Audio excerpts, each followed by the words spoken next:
Salut à tous, on se retrouve pour notre dernier débrief de la saison post-Valence avec notre envoyé spécial à Motorevue GP Racing Michel Turcot qui revient de Valencia. Ouais.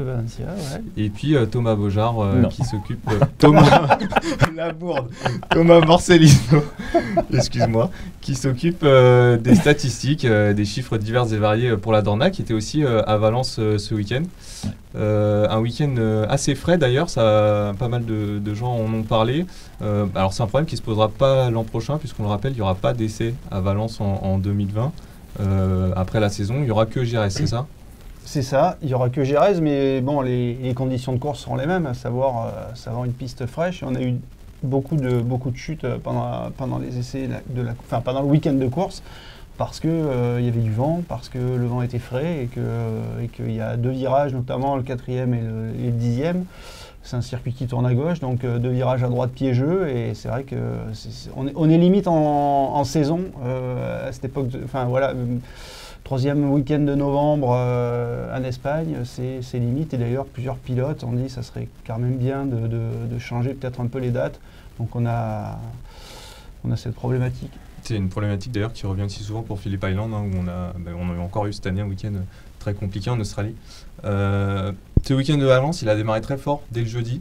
Conférence de presse annoncée dans la matinée, conférence exceptionnelle de Jorge Lorenzo qui annonce sa retraite. Est-ce que ça vous a surpris? On savait qu'il était en grande difficulté, mais on ne s'attendait pas finalement à ce qu'il attende le dernier Grand Prix pour annoncer ça. Non, moi clairement je m'attendais pas. Je m'attendais à ce qu'il y ait une annonce, mais pas pendant la saison. Je pensais qu'il y aurait plutôt un truc pendant l'hiver.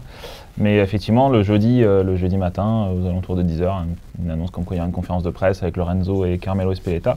Clairement, on ne s'attendait pas à autre chose que l'annonce d'une retraite. Après, je pense que ça a un peu surpris tout le monde quand même, mine de rien, la précipitation des choses. Bon, après, moi en tout cas, ça m'a surpris. Surprenant. On savait que ça allait faire quelque chose. On savait que ça ne pouvait pas durer. Donc à partir de là, on savait depuis un moment qu'il y avait que Carmelo Espeleta avait mis les mains dans le cambouis pour demander à Lorenzo de laisser sa place. En l'occurrence, il espérait y placer Johan Zarco, mais ça c'est une autre histoire, on va y revenir. Mais enfin en tout cas, voilà, on savait que Lorenzo ne pouvait pas aller au-delà de cette année. Il fallait trouver des solutions financières. Ça, on n'en a pas eu vent, mais vraisemblablement, il y a quelqu'un qui a trouvé le moyen de payer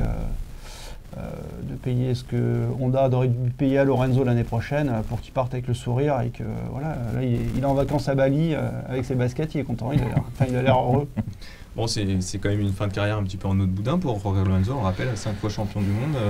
Et là, 27 points marqués, je crois, cette saison avec Honda. C'est dommage de partir comme ça pour un grand champion comme lui. Oui, c'est sûr que c'est dommage. Après, voilà, c'est quelqu'un qui a eu une super carrière. Il a commencé à 15 ans.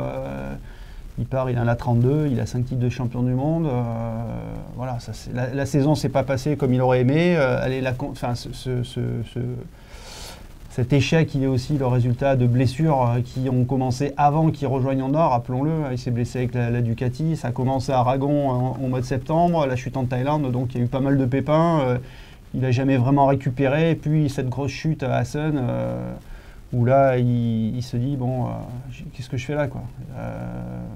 C'est la fin d'une histoire. Il y a eu d'autres pilotes comme ça, des grands, Douane, Schwanz, Rainer, bien évidemment, mais voilà, des pilotes qui, à un moment donné, sont obligés de lâcher l'affaire parce qu'ils sont blessés et qu'ils n'ont plus envie, quoi. On peut le comprendre.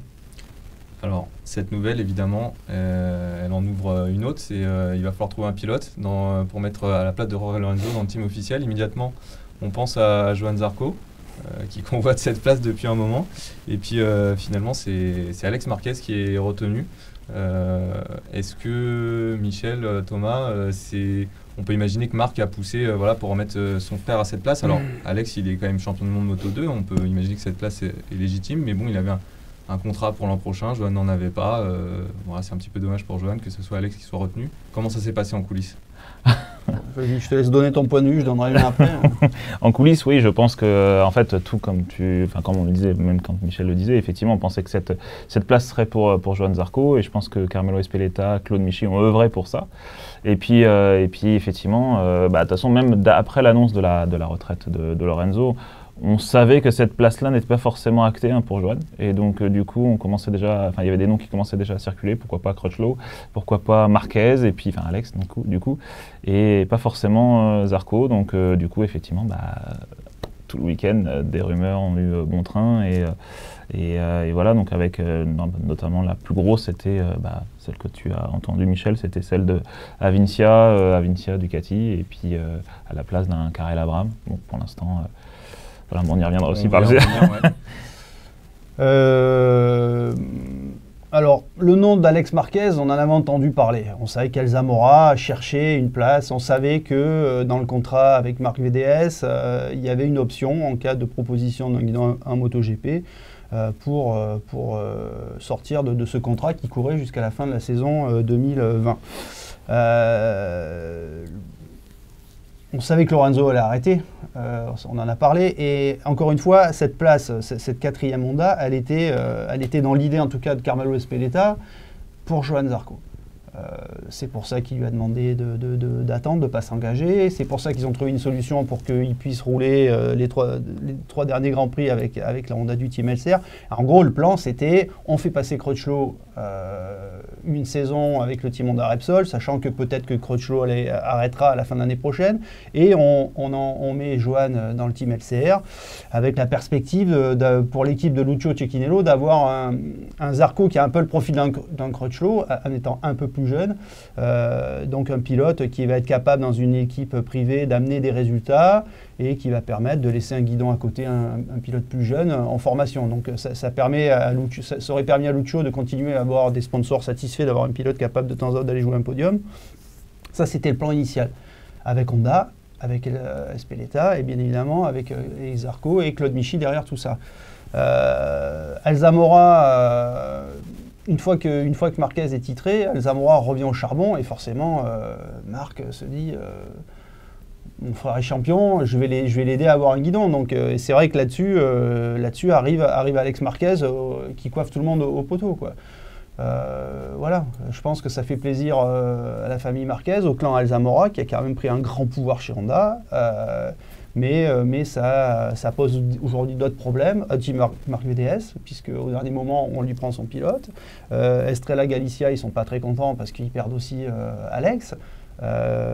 Et puis chez Honda, on les met un peu au pied du mur. Et là, je sais qu'au Japon, enfin, de ce que j'ai pu comprendre, il y a des gens qui ne sont pas très contents non plus d'avoir aujourd'hui un clan Marquez-Alzamora qui a pris un pouvoir, on va dire, trop important. Alors on a beaucoup reproché à Rossi d'être devenu trop important et d'avoir trop de pouvoir chez Yamaha. Et aujourd'hui, on a un Marquez qui en prend peut-être encore plus que Rossi chez Yamaha. Et en plus, on sait que chez Honda, c'est la première fois qu'il y a un pilote qui a aussi autant de pouvoir. Justement, est-ce que c'est pas aussi la faute de Honda? Est-ce qu'ils ne payent pas toutes ces années où ils ont beaucoup misé sur Marquez, où ils ont fait une moto que seul Marquez était capable de piloter? Et aujourd'hui, le revers de la médaille, c'est qu'il est tout puissant chez eux. Ouais, alors après... Enfin, vas-y. Ah non, vas-y, non. Mais moi, ce que je veux dire, c'est que on a du mal en tant qu'occidentaux, on a du mal à comprendre comment fonctionnent les Japonais. Ils ne comprennent pas vraiment comment marche la course pour nous, quoi, pour les Européens. Et c'est vrai qu'ils ont tendance à... En tout cas, les dirigeants au Japon, ils ne se rendent même pas compte de ce qui se passe sur le terrain. On parle de Kuwata, je ne vais pas dire que c'est une marionnette, mais aujourd'hui, c'est quelqu'un qui est quelque part un peu manipulé, qui s'en rend même pas compte parce que c'est des gens qui sont sur des process, sur une façon de penser qui est vraiment très différente.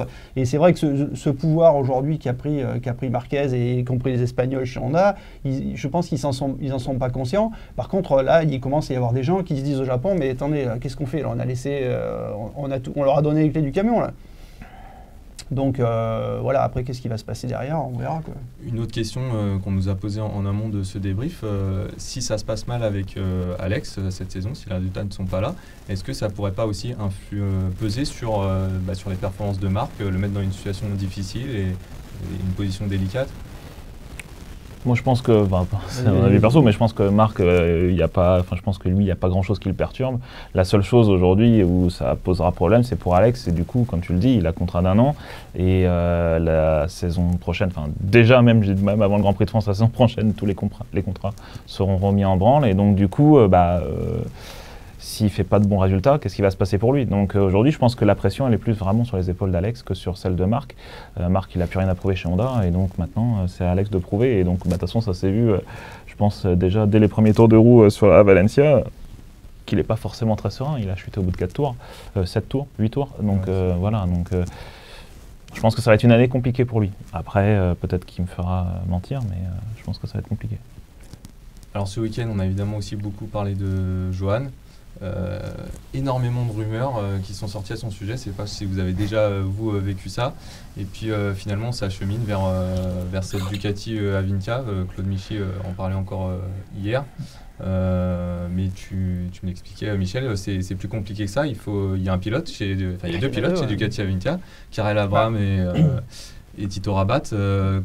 Quelles sont les dernières informations sur la potentielle signature de Johan sur cette Ducati? Alors pour revenir à Johan, son week-end, il a été quand même riche en émotions. Donc c'est vrai que le jeudi, donc on le voit tout heureux parce que ça y est, c'est confirmé, Lorenzo s'en va. Donc il se dit, bon, ça y est, je serai pilote l'an prochain. Et puis hop, Alex Marquez sort du chapeau. Donc là, il se retrouve le bec dans l'eau.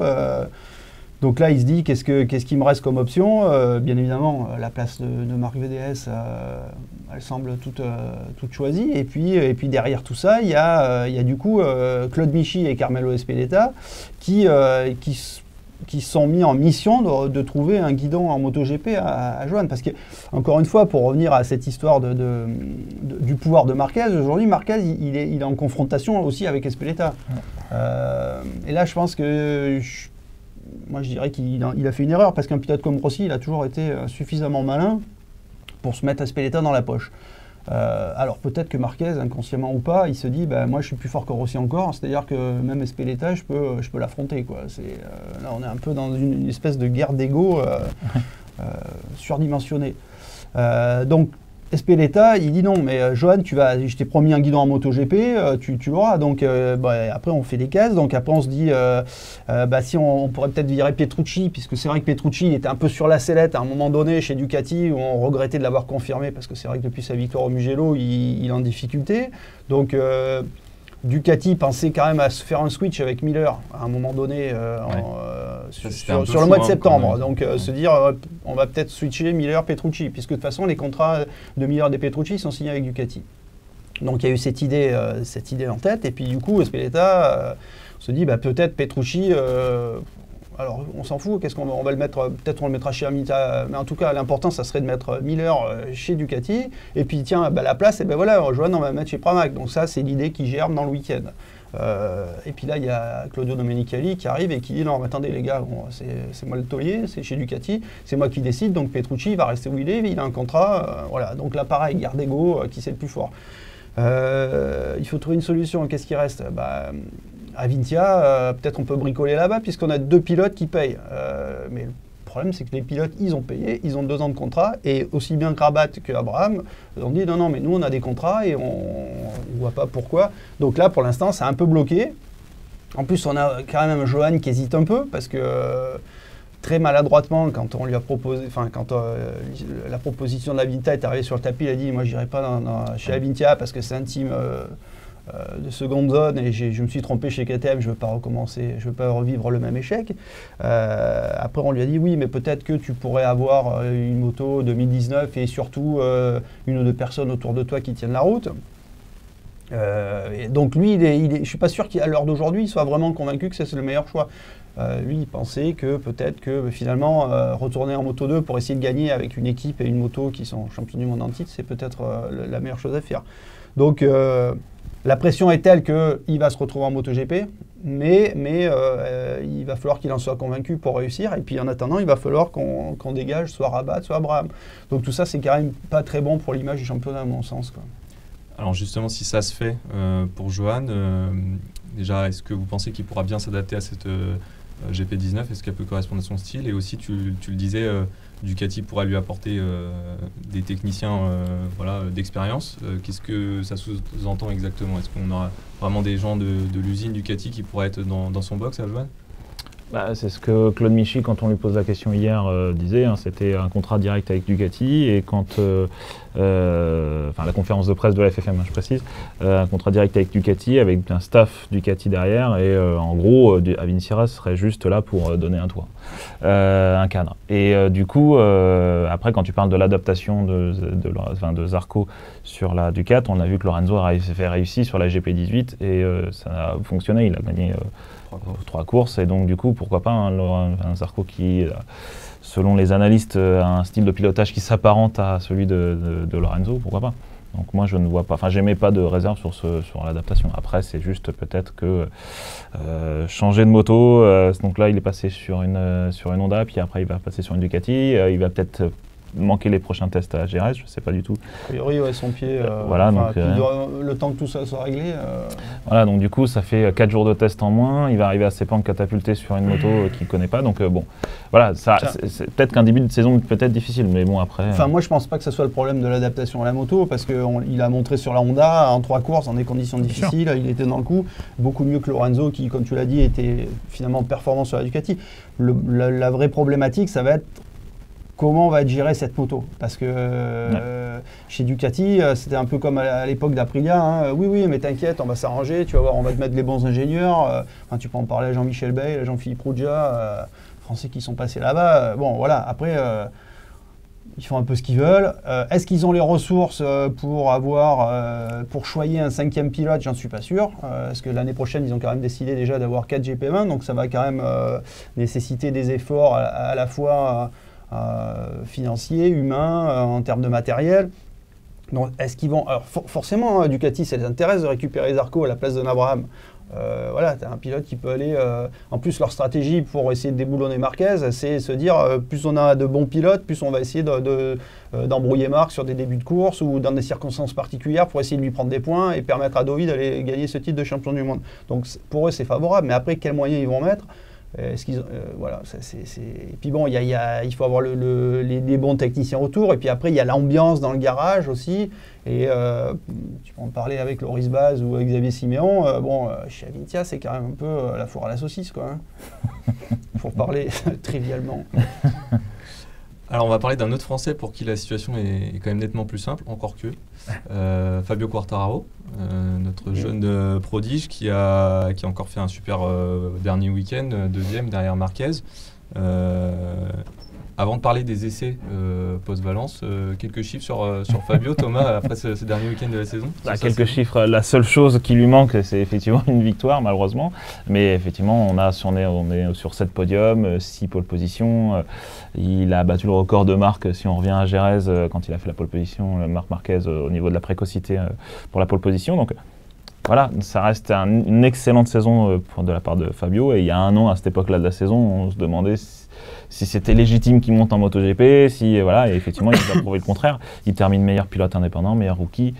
Voilà, je pense que tous les objectifs sont remplis. Et effectivement, plusieurs fois, la victoire lui a tendu les bras. Ce n'est pas venu. Mais on pense que c'est que partie remise. Voilà, avec une moto peut-être Spec A qui sera peut-être meilleure, en tout cas, on l'espère. Voilà. On espère que ça viendra en 2020. Fabio qui aussi réalise le 2e temps donc des 2 journées d'essai qu'il y a eu en début de semaine, au guidon de sa moto de la saison. Les 2 M1 2020 étaient dans le box de Maverick Viñales et Valentino Rossi. Alors c'est pas quelque chose qui est forcément surprenant quand on est pilote satellite de pas tout de suite avoir un nouveau modèle, mais quoi qu'il en soit, avec la promesse de Fabio, on pouvait s'attendre à ce qu'il l'ait. Comment ça se passe? Est-ce qu'il l'aura géré? Je pense que Fabio va rentrer dans surtout Yamaha va rentrer dans une problématique un peu difficile, parce que alors effectivement on lui promet d'avoir le même matériel l'année prochaine pour espérer le garder dans l'équipe Factory en 2021. Ça c'est l'objectif de Yamaha. Le problème c'est que on peut lui promettre, mais qu'est-ce qu'on peut lui donner sans froisser Viñales et Rossi, et aussi sans froisser les sponsors de l'équipe officielle qui pourraient se retrouver avec un pilote d'une équipe satellite devant eux, quoi. Donc,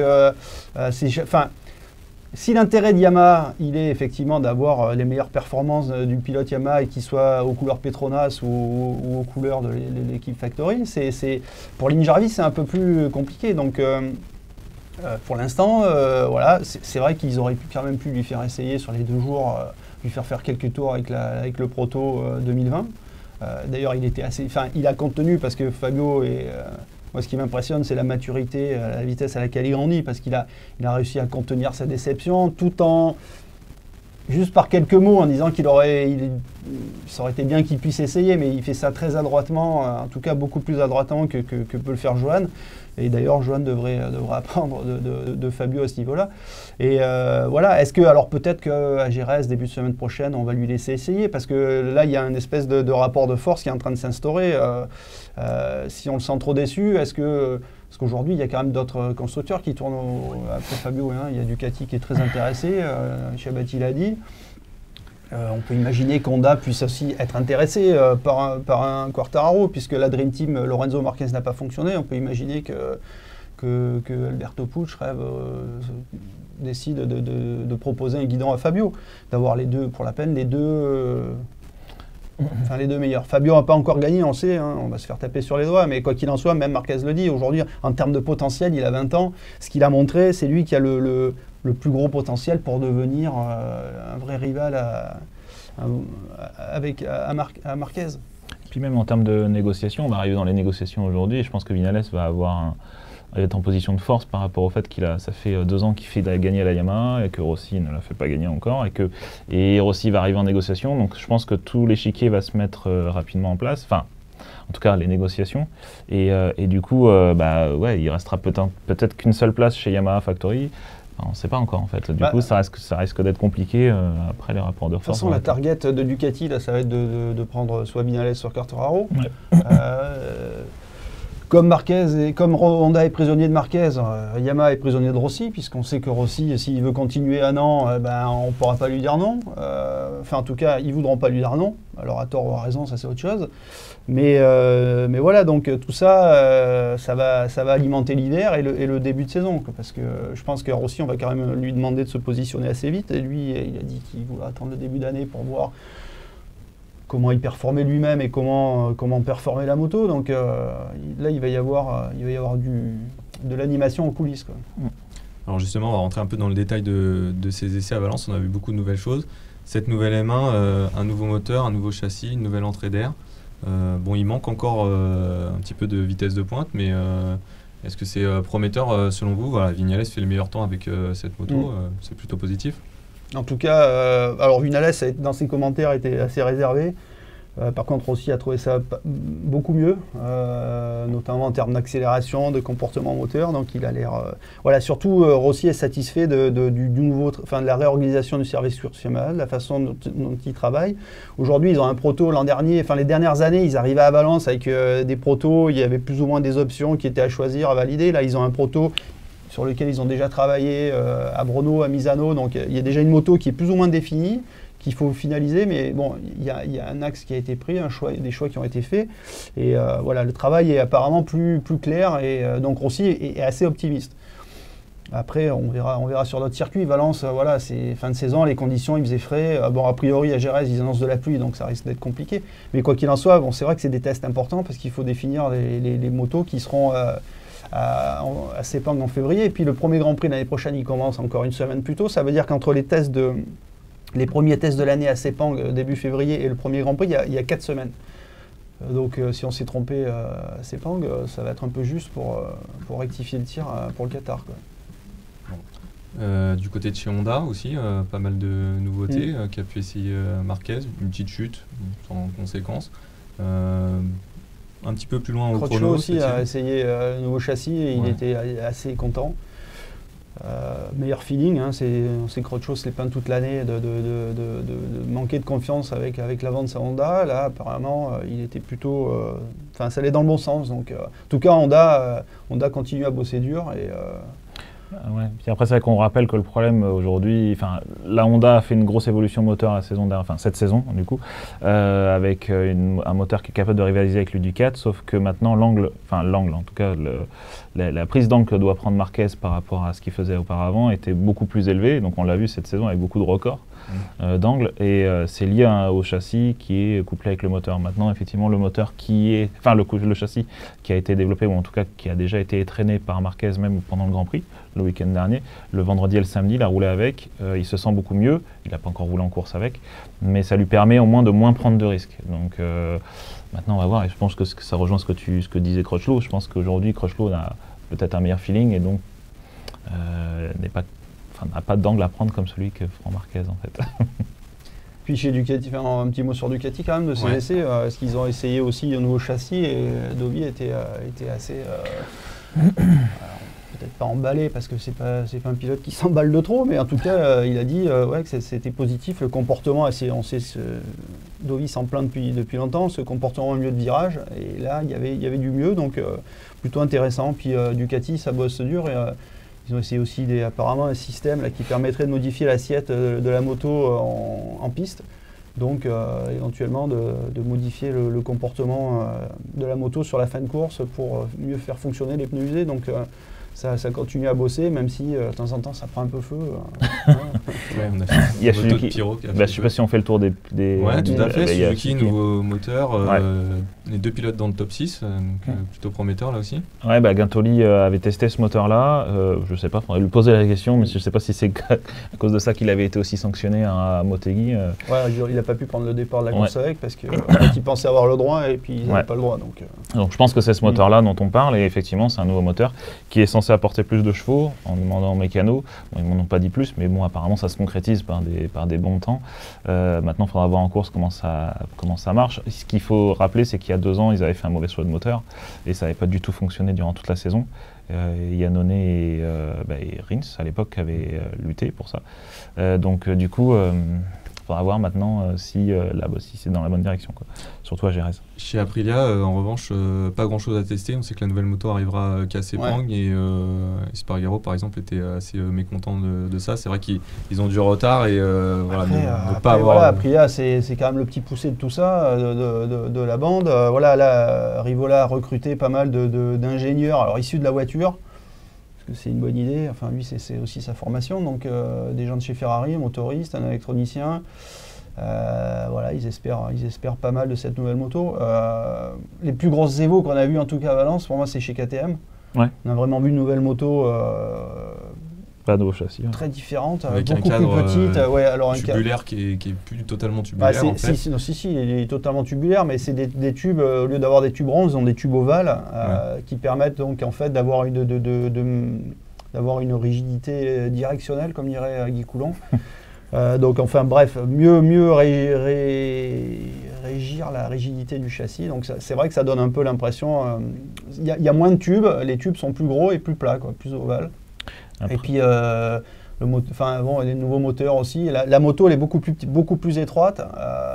Et puis Pedrosa bosse, il a bossé avec Tech 3 là, ce week-end avec Guy Coulon. Moi j'ai un peu discuté avec Guy, même s'il est tenu au secret sur tout ce qui a été fait, mais il était impressionné par l'engagement de Dany sur ses essais, parce que être pilote d'essai, c'est choisir des choses, c'est dire ça c'est pas mal, et puis après on réessaie des choses moins bien pour être sûr que c'est moins bien. Donc c'est vraiment un travail hyper laborieux, et c'est aussi pour ça que beaucoup ont conseillé à Johan de ne pas se lancer là-dedans, parce que quand on cherche la performance, là il faut s'astreindre justement à essayer des choses moins bien pour confirmer qu'elles sont moins bien. Donc, et apparemment Dany est vraiment investi dans ce travail-là, et avec beaucoup de résultats pour KTM. Oui. Je pense qu'il y a aussi l'empreinte de Honda dessus, parce que on a remarqué aussi un amortisseur de direction central, donc ça devrait probablement supposer un nouveau moteur, une prise d'air différente, et donc du coup qui ressemble beaucoup à la Honda. Donc oui, je pense que Dany œuvre beaucoup en coulisses pour les performances de la KTM aujourd'hui. Et une KTM prometteuse, Paul a vraiment bien amélioré ses chronos du week-end avec le prototype 2020, là où les autres pilotes ont sensiblement tourné dans les mêmes temps que durant le week-end. Donc ça c'est prometteur pour 2020. Ouais, et en plus chez KTM on a 2 rookies là, qui qui ont été surprenants. Alors en particulier, moi, c'est vraiment Iker Lecuona qui m'a le plus étonné. On en parlait ensemble dans notre dernier débrief. On était assez circonspect sur ce qu'il pourrait faire. Alors, il a fait le week-end de course juste avant, en remplaçant de Miguel Oliveira, mais bon, très peu de roulage. Et là, il réalise Iker le 16e temps. Voilà, c'est pas ridicule du tout. Alors Binder aussi, pour les premiers tests, a bien roulé. Binder, il était sur la liste de Puig à un moment donné pour intégrer l'équipe Honda. Je pense que tout ça fait qu'on se rend compte aujourd'hui que faire monter des jeunes qui n'ont pas d'expérience, même sur des motos qui sont jugées ou qui ont la réputation d'être difficiles, c'est pas une mauvaise idée.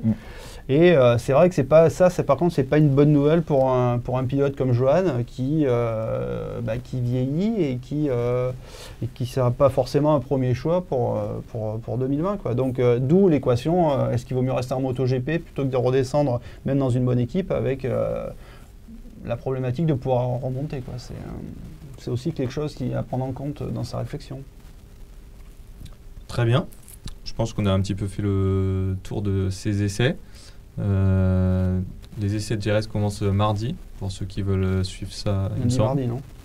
Comment? C'est mardi, mercredi ou lundi, mardi? J'ai un doute là d'un coup.